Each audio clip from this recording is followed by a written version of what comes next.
Good day everyone, welcome to today's video. Today we're going to be looking at a part 2 of planes that I want to see added to War Thunder. Now, straight off the bat, there isn't any Russian aircraft on this list because Russia's got a lot already. So I thought I'd focus more on different kinds of nations. I tried to find as many as I could that I wanted to see added, that I remembered. And well, obviously I'll do part 2 for tanks as well. That will come soon.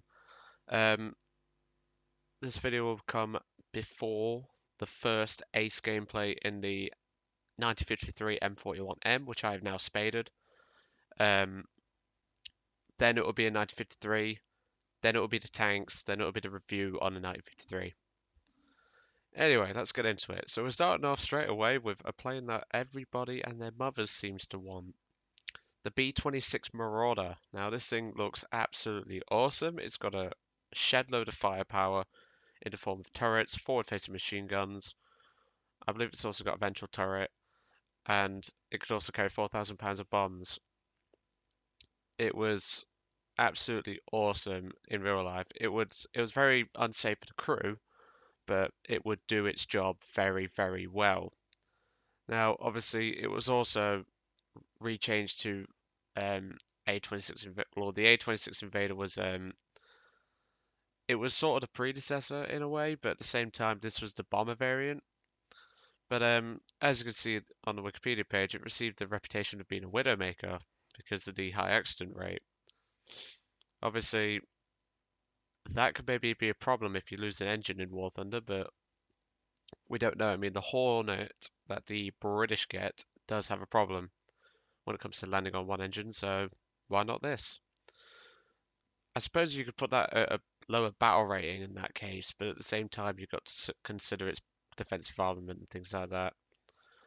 But if we jump to the specifications, it's got reasonable speed, very good firepower. I'm not certain what the forward-facing armament is. I believe it's 450 cals. But then obviously 4,000 pounds of bombs, same as the A26 Invader. So I think because of the speed, purely because of the speed, this thing would fit at around 3.7, in my opinion. Maybe 4.0 because of the heavy firepower. Next up is the SM93. Now this looks like a Stuka that's had a stroke personally, but this has actually got retractable undercarriage. Now this was designed as a dive bomber, and well, it was designed in 1944, and you could just tell that this thing was going to be a failure if it ever really made it into, shall we say, combat. You can see here it had pretty good dive performance in the form of 560 miles per hour. That's actually pretty impressive for an aircraft like that. But it's got a single 25 for the propeller hub, a couple of 12.7s. It's got a back gunner. It has got a couple of bombs under each wings, and well, it's got, well, obviously that's not the normal speed.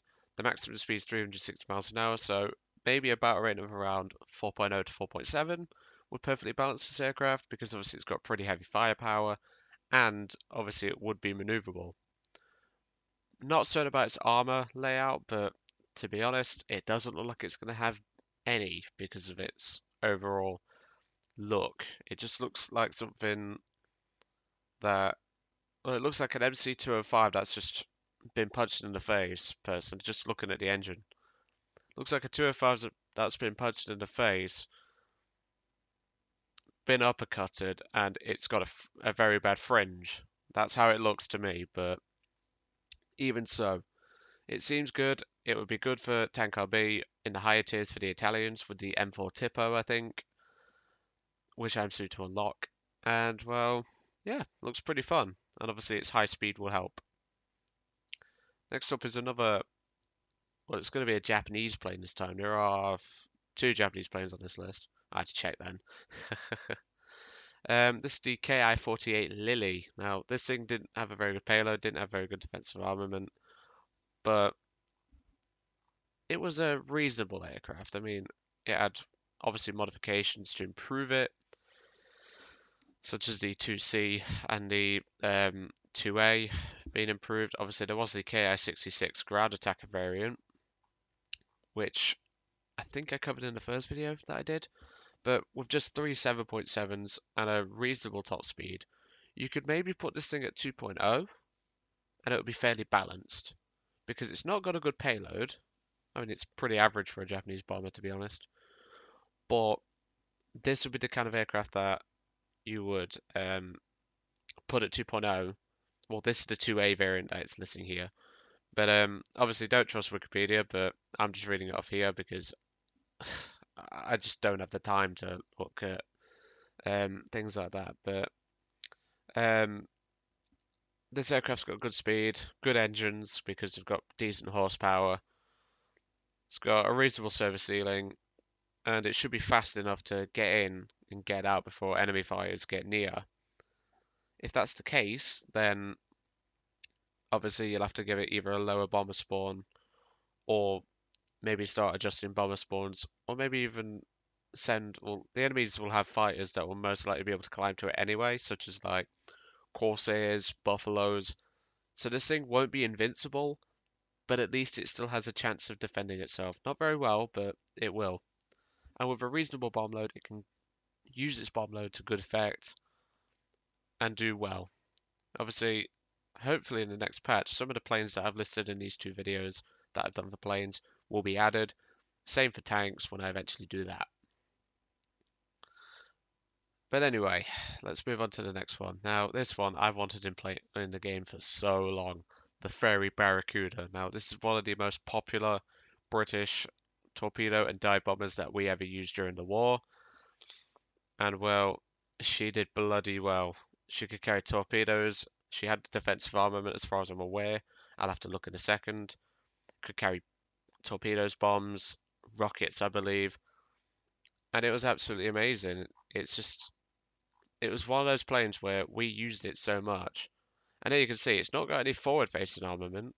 It's only got Vickers K in the back, but it'll have some bomb load in the form of a torpedo and six 250s. Now, the Barracuda wasn't the fastest plane. That's what we have to consider as well. We used a lot of them during the war, but they weren't the fastest or the greatest. That's all I'll say. But purely based on speed, I reckon this thing could fit in around 1.7. That way, 109s could still catch it.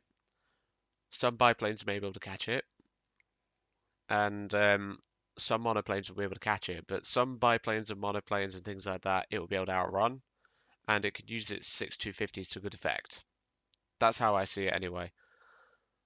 Obviously, there might be later Barracudas that carried bombs and or rockets as well. Not certain, but excuse me there.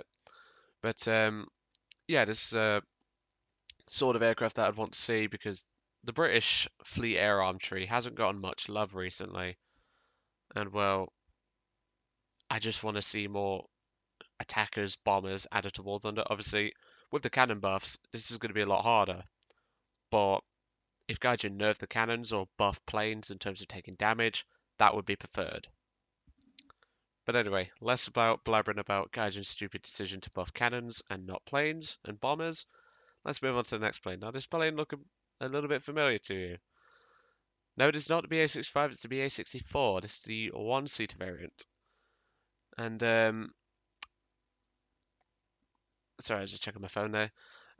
It's basically a BA65 just as a single-seater variant. I believe there was two-seater variants as well, but because we have the BA65 as a reserve for whatever reason, this would be a good idea to stretch out the attacker line a bit. So you can bump the BA65 up to, well, move that along, maybe put this in a separate bracket with it, but then replace the BA65 reserve with something else. I mean, the Italians didn't have much in the way of fighters, but maybe find another CR32 variant. I'd gladly fly and spade another CR32. I enjoyed them a lot. But hey, we'll have to see, won't we? But overall, this aircraft's got reasonable payload. It's got good armament. Obviously, it says here 3 7.7, so I'm guessing it did have a back gunner in some cases. But if we look at this picture here, it's streamlined. So I'm guessing maybe later variants, but I don't know. We'll have to see. Next up is the very Fulmar. Now, for some strange reason, this thing was considered a fighter, yet it looks just about as big as a firefly.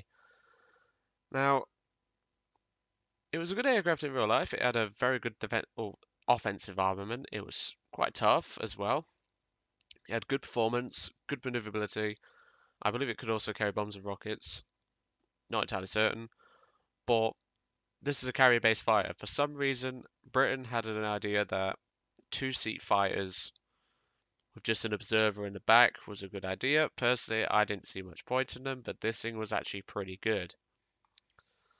Now, obviously, speed, just looking at that, doesn't seem to be all that great. But then we get into the actual payloads of the aircraft. So we'll go to the Mark II variant. There is a very Fulmar that survives to this day in the Fleet Air Museum. I do need to go there at some point. It had a decent engine, decent speed, same armament as the Hurricane Mark 1, and obviously occasionally it says, so it wasn't always, but it did have a Vickers K in the back. Maybe there could be two separate variants, I don't know. And it could also carry a couple of bombs. So it's very versatile, but at the same time, it's quite a big aircraft to say it's meant to be a fighter aircraft. That's one thing to take into account.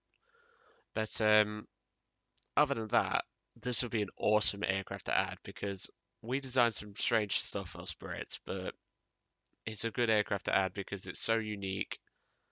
And well, we didn't like not many aircraft were like this. There was obviously twin engine fighters with tail gunners, but our aircraft were a lot bigger than those. But these are still maneuverable. The Fulmar was maneuverable, and that's the key difference here. The next one is one that I did not cover, but it is very similar to the KI-51 in the previous video. This is the KI-30. Now, it's known as the name Anne. Interesting choice of name there. It had a good speed, well, reasonable top speed. I mean, 275, that's actually pretty good. Well, that's a never exceed speed. But it's got one wing-mounted machine gun and one rear-mounted machine gun as well. Reasonable for its battle rating. Reasonable in terms of being a Japanese bomber, because as we all know, Japanese bombers mostly suck. But some of them hold dear to my heart. It's got an okay bomb load. It's got the same as the KI-32, funnily enough. Pretty much as well, because obviously that can carry 9 50 kilograms or 4 100s. If you haven't flown a Ki-32 yet, you've basically flown this plane. Just with a radial engine this has. But I thought this was a good aircraft to add because it's something small. Maybe a battle rating 1.7 because of its speed. But it seems reasonable enough to be added to War Thunder because of it's got payload, it's got armament, it can defend itself, it can bomb tanks, can bomb armored cars or whatever, and it will do reasonably well because, as we all know, Japanese dive bombers turn like TIE fighters. I had to make that joke at some point about Star Wars. But the final aircraft we're going to cover today is the RO-57, or the Imam RO-57. Now, the one I want is the Biz variant. It's the dive bomber variant. You can see here, two 20mm cannons in addition to the 12.7 guns. So you get two 20s and two 12.7s, and a crutch, whatever that is, for bombers of 1,100 pounds under the fuselage. If it's the kind of crutch I'm thinking, it's going to look retarded, but that's just me. I'm not certain what 1,100 pounds converts to in kilograms. It's about 500 to 600, I'd guess. So it's got a pretty reasonable. In fact, what's that? Yes, here we are. That looks like a 500 to me. It's obviously got dive brakes as well. We can see it's got reasonable forward armament because of the. Well, it's got average speed for what I would consider it, but for its battle rating, I would suggest maybe around 3.3 to 4.0. That's simply due to the firepower. Its climb rate looks okay, but like I said, we'd have to see. I mean, it takes nearly 10 minutes to get to nearly 20,000 feet. So that's a climb rate of around 2,000 feet a minute. That's not very good, but it will get an attacker spawn. So it will start out with speed. But the engines are very weak, so we've got to consider that as well. But 3.3 to 4.0 would be a reasonable battle rate in my opinion. And that's really it for planes that I'd want to see. I mean, most of them have already been added. Like, I wanted the KI-67 in War Thunder for a long time, and that aircraft was eventually added, and I spaded both of them and adored them. The KI-67 is a fantastic bomber, but obviously it's got the wrong payload. But that was really its only issue. It was fast enough to outrun some fighters. It was its defensive armor was very good, and well, yeah. But anyway, less blabbering about the KI-67. I'm going to let you guys off. I hope you enjoyed today's part 2. Obviously, then it will be the ace gameplay in the 1953 M41M. I won't go over the tank in terms of actual capability and things like that. I'll just show you the replay and just go over the replay myself. Then there will be the part 2 to tanks, which I'll start working on now. And then obviously the review on the 1953. Obviously, once those videos come out, my first assignment of February will be starting. I am in the process of currently getting myself ahead, so that way I can still do videos during that assignment, but after the 23rd, I won't be able to. But I'll pre-upload beforehand, so you'll get about 2 weeks worth of content. Anyway, that's it for today, and I will catch you all on the next one.